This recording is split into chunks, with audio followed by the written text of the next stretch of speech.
A small percentage of humanity suddenly began to manifest telekinetic powers, leading to the complete destruction and downfall of society as we know it. 1,000 years later, life has managed to continue despite this calamity, except things now run a little bit differently. We start things off in the town of Kamasu in the year 3013, where we are introduced to Saki Watanabe, who has recently, finally, had her telekinetic powers manifest. Due to this, she has been taken to the Temple of Purity outside of the Holy Barrier to begin her first steps from childhood into adulthood. Yeah, this is a bit confusing, but stick with me, trust me. In front of a giant bonfire with a group of monks nearby, she is told to cast away and burn the last of her worldly desires. She is told by the head monk to move the flames of the bonfire from left to right.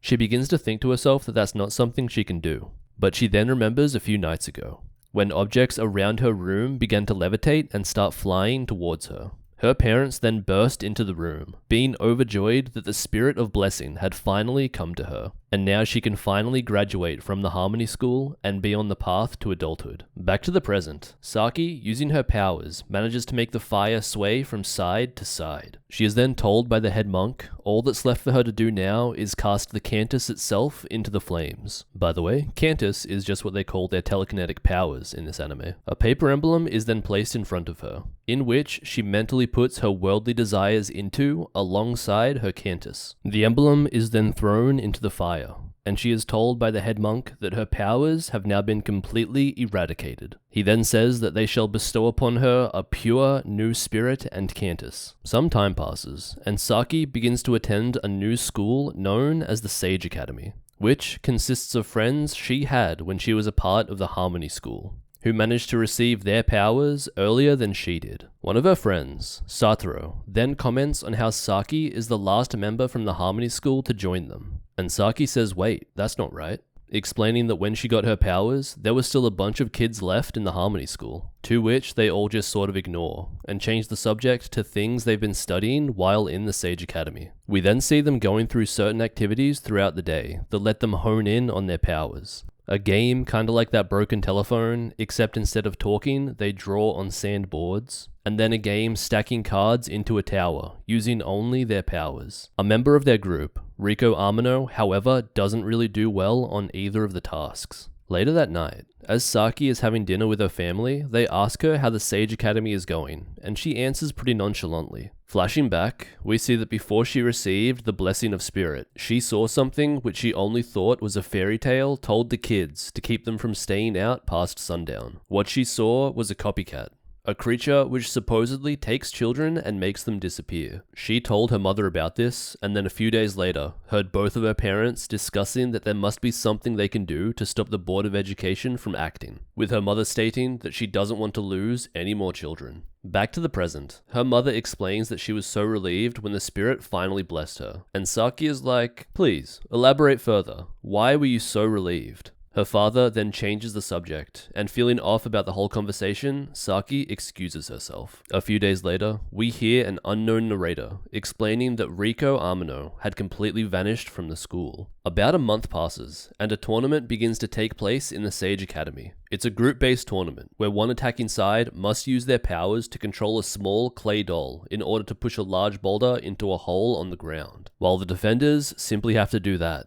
Defend against it. Saki and her friends in Group 1 end up managing to defeat several opponents and get into the final round. Except just when they're about to secure the win, a member on Group 2 smashes and completely destroys the clay doll which pushes the boulder, which is against the rules of the game. He however gets a draw for his team instead of a loss, because he claims that it was simply an accident. Saki's group then tries to contest this with a teacher, but he says it was clearly an accident and must be counted as a draw. After school, they are all venting about it, especially considering that the team that went up against Team 2 before the finals said that he did the exact same thing of destroying the pushing clay doll. Shun then explains that he is even more worried about what happened before his pusher got destroyed, saying that it felt like he hit a wall with it. Narration then again comes in handy, and explains that that means that someone had stopped the pusher using their Cantus, which in this society is a huge big no-no, as when two people use Cantus on a single object, it can produce a very dangerous field in space and time. It is also a huge violation to something called the Code of Virtue. Elsewhere, we see the kid who cheated earlier, walking home, being followed by the shadow of a very large seeming cat. I'm sure he'll be just fine. Just kidding. He's never seen from again, and his name is stricken from their records. Hey, don't worry about all the missing kids though. It's summer camp time, where they'll get to row canoes far up a river and spend 7 days living in tents away from teachers and parents, in order to study about various creatures in nature. Before they go on their camp though, on their way home after school one day, they happen to come across these strange little dudes called cure rats, trying to fix a blockage in a stream, when one falls into the water, and Saki decides to save it using her Cantus powers, even though she doesn't have permission to do so. Watch out, you keep that up, you might go missing too. Sometime later, we see the group beginning their canoeing adventure, with the narrator explaining that they eventually completely forgot about both the boy who cheated and Ryoko Amano. And that if only Maria Akizuki, the girl with red hair, was never born, then an untold number of lives could have been spared. After they spend the day researching about various fauna and flora they find alongside the riverbed while on their canoeing adventure, they begin to make camp for the night. And after getting everything set up, Satoru begins telling them all scary stories, mainly focusing on a creature known as a blow dog, which looks just like a regular dog, but when it gets provoked, it swells up like a balloon and commits self-deletion by a massive explosion. However, the other children don't really believe this story, as if something explodes whenever it feels threatened, then it wouldn't really be able to survive as a species, which is actually a really good point. Seeing as the first scary story didn't hit, Satoru then goes on to explain about the false Minashiro, another kind of rare and fabled creature, which supposedly has a curse, leading to the death of anyone who encounters it. Shun then suggests that they should make both the false Minashiro and the blow dog the topic of their trip, and investigate whether the stories about them are true, which everyone seems pretty okay with, despite the whole both possibly leading to your death kind of thing. The next day, after they pack up their camp and continue on, they decide to go out farther than they were technically allowed to by the teachers, thinking that this is the only chance they'll really get to do this. After they make landfall near the side of a mountain they thought looked interesting, we see Saki has these cool new shades on, as the sun flickering on the water was messing with her eyes. As they make their way up the mountain, they come across an old, worn-down shrine, where they think it might just be a good place to have lunch. Just then, the multicolored false Minashiro comes up right next to them. It emanates a rainbow-like light towards them, before continuing to make its way on. Shocked momentarily by seeing the Minashiro, Saki turns around and tells everyone they need to catch it. However, everyone has a vacant stare on their face, and they aren't responding to anything at all. The Minashiro goes out of view, and they all manage to eventually come to, breaking out of the trance. After being confused about why they couldn't move, Saki suggests that it sounds like what happens to them while looking at the flame in the Temple of Purity. Shun then says that it must be some form of hypnosis that the Minashiro can produce. However, due to the 6 shades Saki has on, she can mitigate the effect. They then manage to forcefully enlist the help of these giant crab dudes in order to catch the Minashiro, which actually works perfectly and they pull it out. Saki tells everyone to catch it, but they're too slow, and again all get hypnotized, except for Saki. As Saki begins to rip little parts of its head off with her Cantus, trying to undo the hypnotism,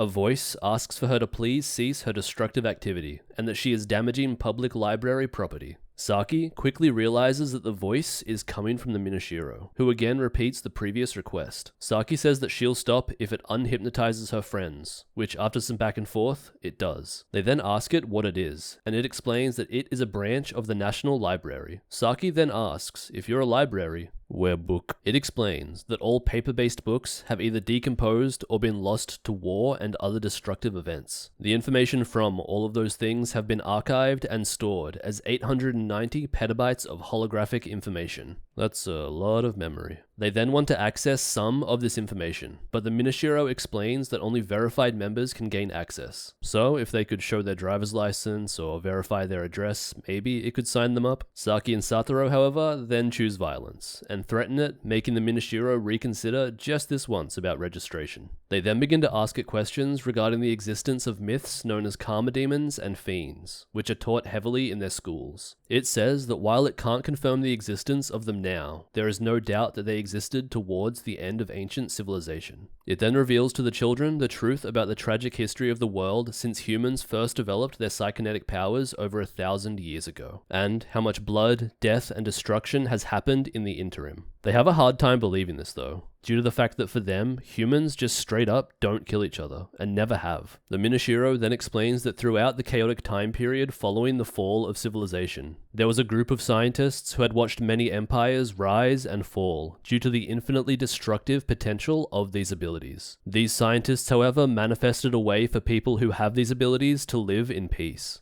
First, a solid foundation of education for all. Then, through the use of psychological and personality tests, they could rule out children which would inevitably become problematic and pose potential danger with almost perfect accuracy, removing them from the gene pool. And finally, altering the genetic makeup of humans so they would be much less likely to attack someone in the first place. This was done by installing a death feedback into their genome, so that if the subconscious becomes aware that the user is actively trying to harm another human, it uses their very own cantus to stop liver functions and the activation of several glands in the body. This alone would cause most aggressive actions to stop, but if they continued, the cantus would go on to make them suffer cardiac arrest, killing them. It then states these underlying genomes can then be reinforced through hypnotism and education. Damn, that sounds a lot like what's happening to these kids, doesn't it? The Minashiro then suddenly combusts, and we see the image of a woman holding her child appear in the flames, before it falls to the ground, seemingly dead. Shun then states that that was a cantus flame, and asks who did it, when a voice behind them states that he did, calling the Minashiro a mountain demon, and stating that they all must be incinerated on sight. He introduces himself as Rijin,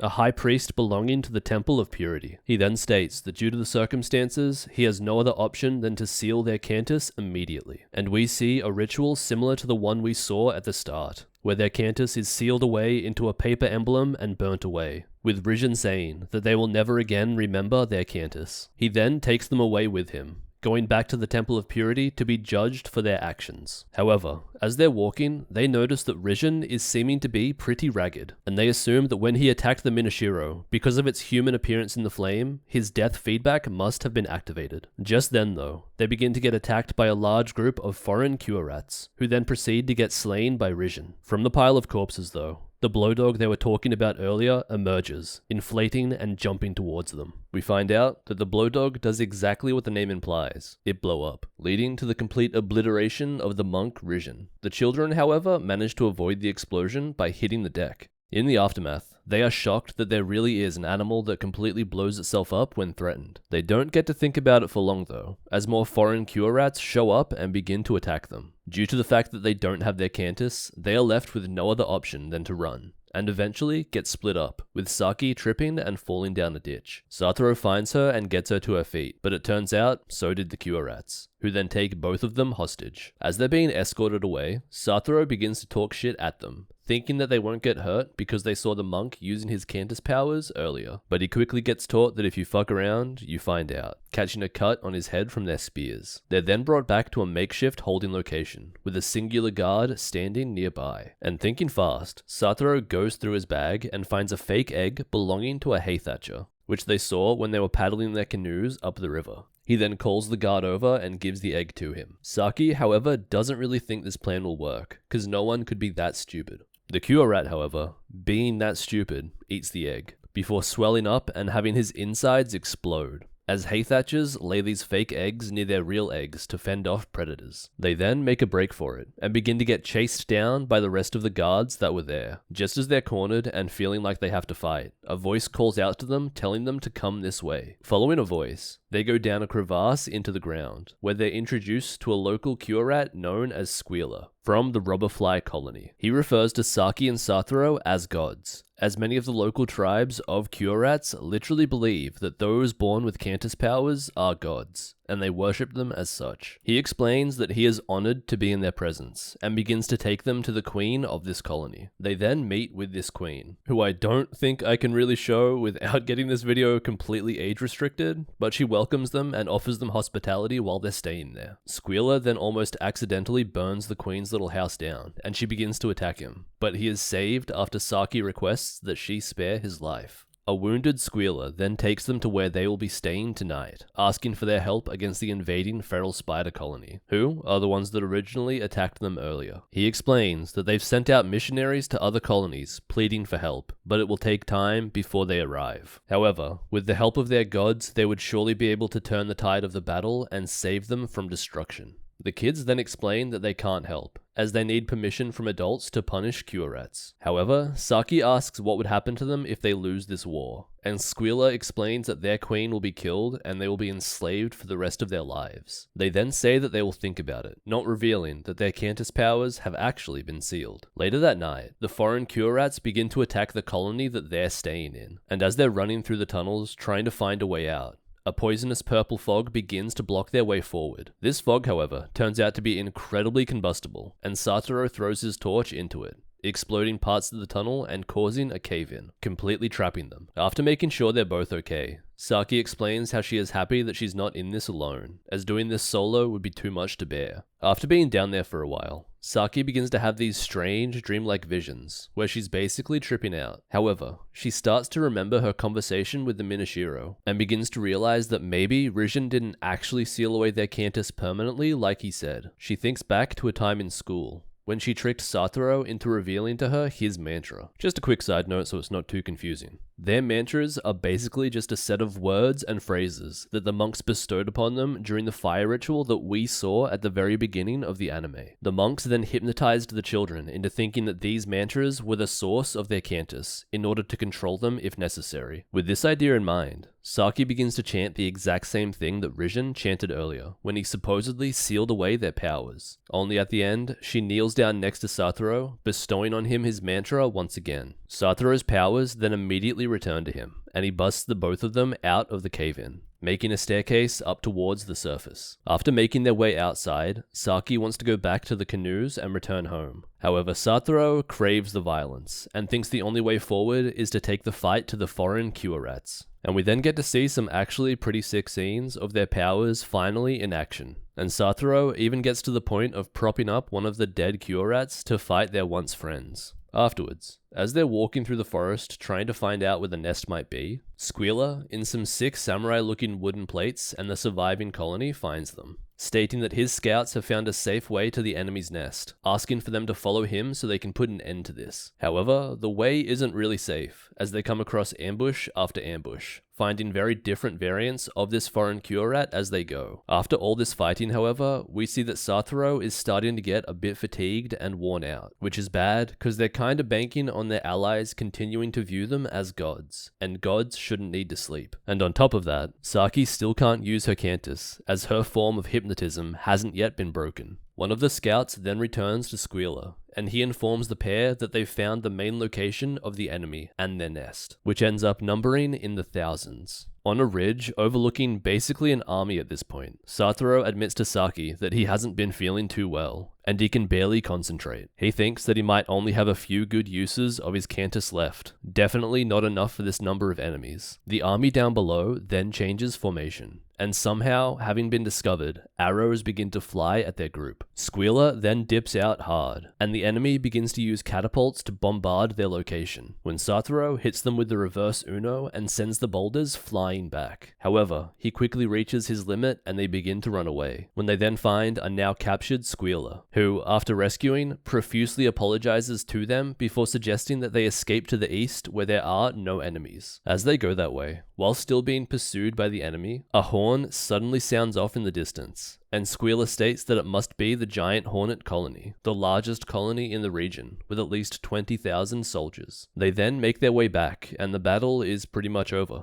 with the foreign cure rats being basically destroyed. There, they then meet with the leader of the giant hornet colony, this majestic cure rat known as Kiramaru, who asks them to accompany him to the enemy's nest they've recently discovered. At the nests, cure rats begin to walk out with the spoils of war, the babies of the foreign cure rats, with Kiramaru stating that they will be a workforce for a brighter future, giving a tenth of the 5,000 nestlings to Squealer for his colony. Saki then remembers how desperate Squealer was to avoid the fate of his own people being turned into slaves, and she is shocked to see how overjoyed he is to be the one doing it. The commander of the foreign army then comes out wanting to talk with Kiramaru. However, as he approaches him, two blowdogs that he was hiding under his coat jump out and explode. Lucky for everyone though, Satoru is sick with it, and uses the last of his power to contain the explosion, making the only one affected the commander. Satoru then awakens several hours later in a tent with Saki, where they quickly decide that because of the Curat's dedication to human adults, and because of what they've learnt from the false Minashiro, if they needed to be removed like other children have in the past,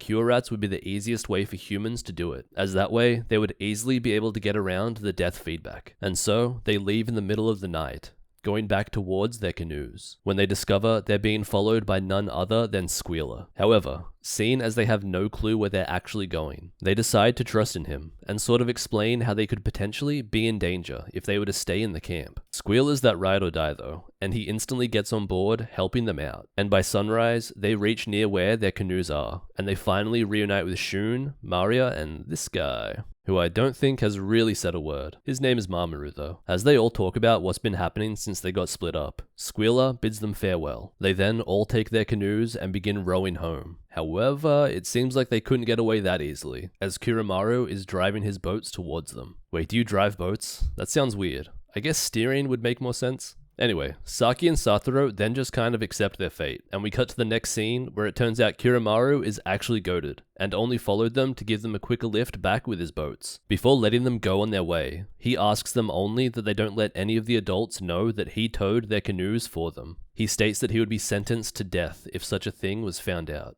They promise to keep the secret, and they part ways, with Satoru seeming to think that he did get orders from the adults to kill or capture them, but he didn't due to his honor. They then make their camp later that night, where, after talking for a while, it's revealed that Satoru's Cantus is back after Saki retaught him his mantra. All of the children realize that they have their original mantra written down somewhere as well, so they're all thrilled that they haven't lost their powers entirely. Shun then reveals that he knows his mantra completely, as he made many mnemonics for it so he would never forget. He then writes it down on a piece of paper for Saki to unhypnotize him with, which works perfectly, and his powers fully return. Sometime later, the narrator again pipes up, explaining that when they returned home, all of their Cantus powers returned, and they thought they had completely outwitted the adults. However, they didn't realize at the time just how incredibly mistaken they were. We then jump forward 2 years since the events of the summer camp had taken place, with the children, now at the age of 14, entering their adolescence. Everything has sort of returned to normal, and it seems like the group received no punishment for what happened during their trip. Sometime during these 2 years, it seems like love is in the air,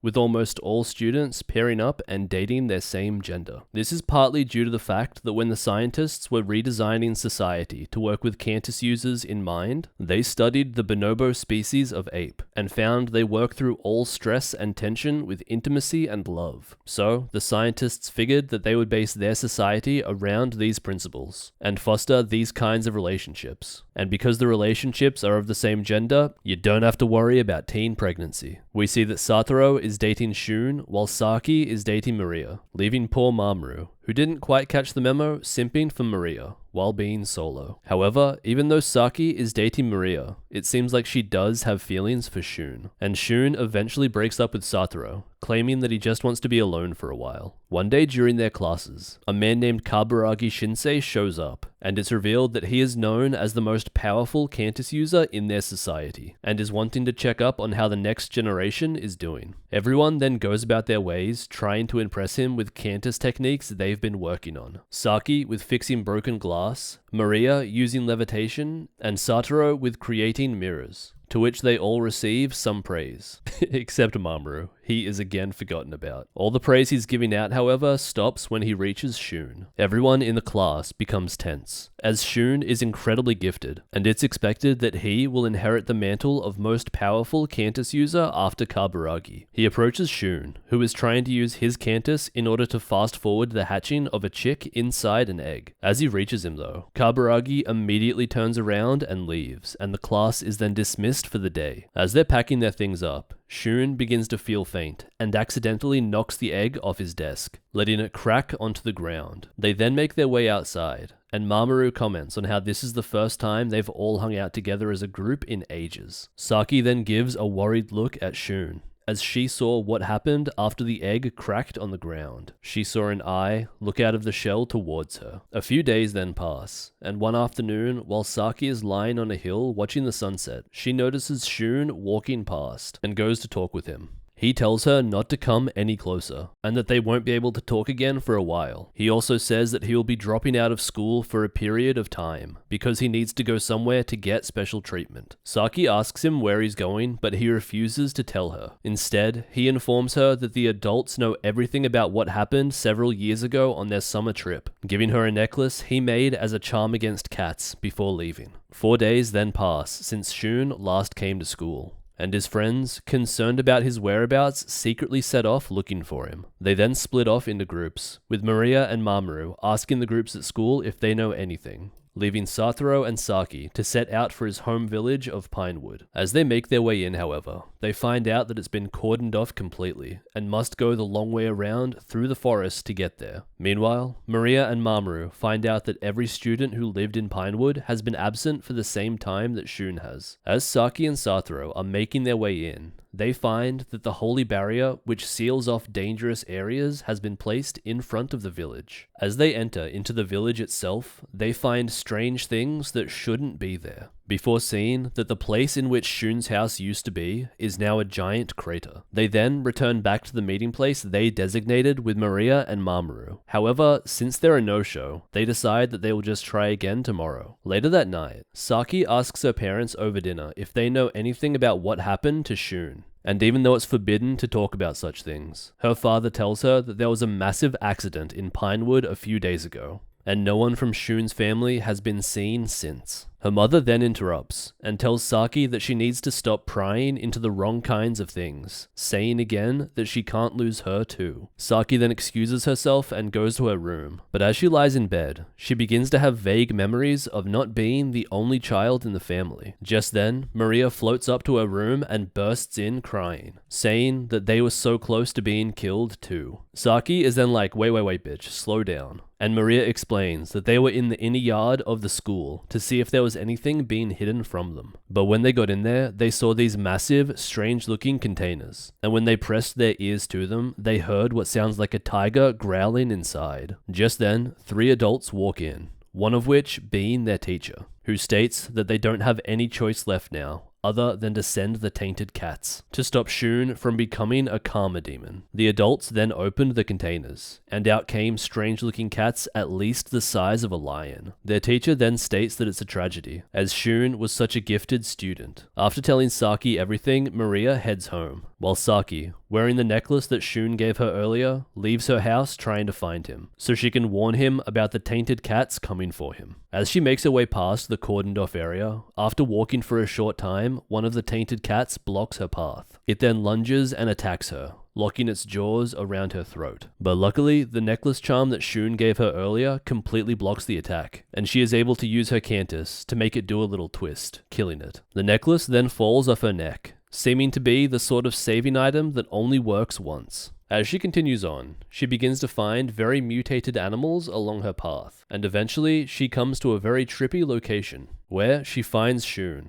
who has become a big fan of the Dream SMP, and has the mask to prove it. He explains to her that he can only offer 10 minutes to explain everything. After that, she has to leave as he won't be able to control his power. Saki then asks him why this is happening and what's going on. And Shun explains that despite the best efforts from the adults to keep everyone's Cantus limited through hypnosis and mantra, if someone's subconscious becomes too overactive, then the Cantus can start leaking out and affecting things that they never wanted to. He further explains that this happens with every Cantus user to some small degree, which is why some species have evolved so quickly in the last 1,000 years, as Cantus users affect the world around them through this leakage. This is why the Holy Barrier has been set up in the first place, to try and slow the leakage from all Cantus users onto flora and fauna. However, what's happening with him is far greater, to the extent that his entire village of Pinewood has been destroyed because of his powers leaking and going completely out of control. Shun's pet bulldog then finds them,